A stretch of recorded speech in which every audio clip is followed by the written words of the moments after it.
আল কোরআন হুজ্জাতুল lakh in হাফিজতাহু, যদি তুমি কোরআনকে হেফজ করো, সংরক্ষণ করো। হেফজ মানে শুধু হাফিজি হয়ে যাওয়ার মানে হেফজ নয়, মানে কোরআনের যে অধিকার, যে দাবিগুলোকে যদি আপনি সংরক্ষণ করেন, মেনে নেন, তাহলে কোরআন আপনার পক্ষে থাকবে।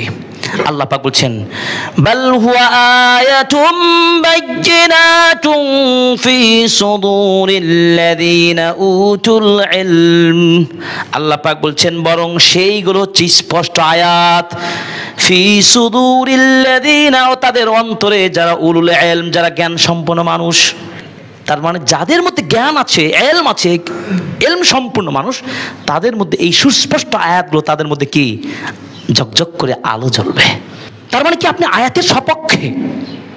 তাহলে এই কোরআন আপনার পক্ষে থাকবে না বিপক্ষে যাবে? পক্ষে যাবে।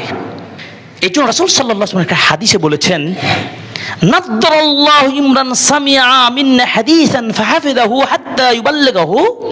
ওই ব্যক্তির চেহারাকে কিয়ামতের মাঠে উজ্জ্বল করবেন যে ব্যক্তি আমাদের নিকট থেকে একটা হাদিস, একটা আয়াত সংগ্রহ করলো, এরপর সেটা হেফজ করলো, এরপরে সেটা অন্যের নিকট পৌঁছে দিল।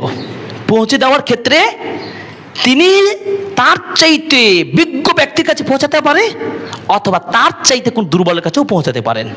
কিন্তু এই দায়িত্বটা, যারা সংরক্ষণের দায়িত্বটা যিনি করলেন, মানে কোরআনের পক্ষ যিনি নিলেন, কিয়ামতের মাঠে আল্লাহ সেই ব্যক্তির মর্যাদা, চেহারাকে উজ্জ্বল করে দেবেন। সুবহানাল্লাহ।